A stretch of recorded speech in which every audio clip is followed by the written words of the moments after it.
Hello everyone. Are you wondering what trigender means? Let's explore.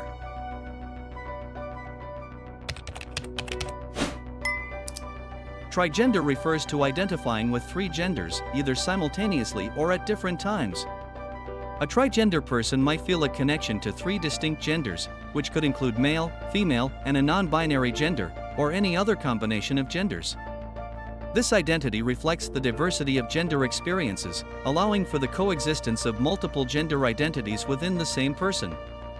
Trigender individuals might express different aspects of their gender depending on the situation or time, or they might integrate all three into their overall identity. In essence, being trigender is about identifying with three genders, recognizing and expressing the full range of one's gender experience.